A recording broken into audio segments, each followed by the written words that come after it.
देखिए आदरणीय श्रोतागण, जो आयुर्वेद सिद्धांत सार यूट्यूब चैनल है उस पर आपका स्वागत है। और चैनल को आपने सब्सक्राइब नहीं किया तो सब्सक्राइब कीजिए। और वीडियो अच्छी लगती है, विचार अच्छे लगते हैं तो लोक हित में इन्हें अवश्य साझा कीजिए। और नए नए विचार ऐसे जो उपयोगी हैं सरल ढंग से आपके साथ साझा करने के लिए हम प्रतिबद्ध हैं। तो उसी कड़ी में जो तीन ऐसे वो हैं, भोज्य पदार्थ हैं, द्रव्य हैं, जिनका हम उल्लेख करेंगे। और इस ऋतु में उनका सेवन अवश्य करना चाहिए, क्योंकि ऋतु अनुकूल ही भोजन करना चाहिए। और उन द्रव्यों की यह विशेषता है कि वो शरीर की थकान मिटाने वाले होते हैं।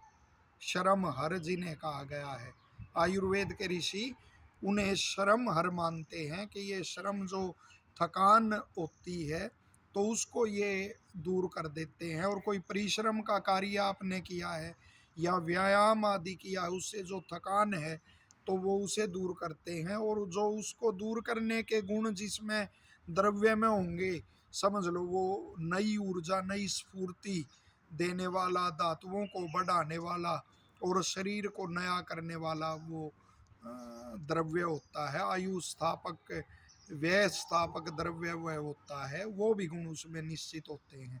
तो उसमें जैसे फलों में आप अनार और अपना खजूर दोनों इस समय बड़े बढ़िया वो आते हैं, तो इनका सेवन आपको अवश्य करना चाहिए।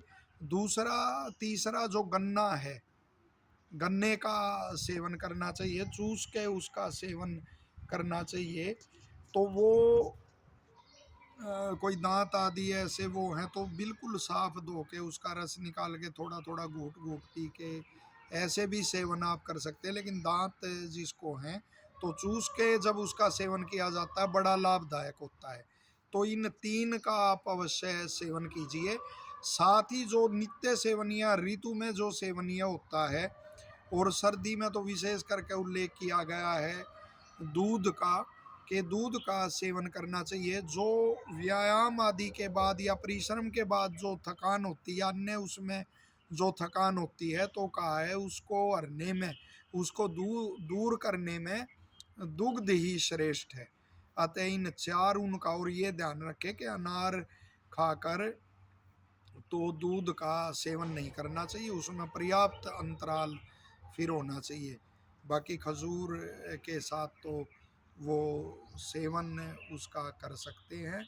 तो इस रूप में ये चार वो बताए आपको, अनार है और गन्ना है, खजूर है, दुग्ध है, तो इनका सेवन अवश्य करना चाहिए। और ये ऋतु भी इनके बिल्कुल अनुकूल है। आशा है यह जानकारी आपको उपयोगी लगेगी और ऐसी ऐसी जानकारी आपके साथ साझा करते रहेंगे। आप सभी स्वस्थ रहें, हमारी शुभकामनाएं। धन्यवाद।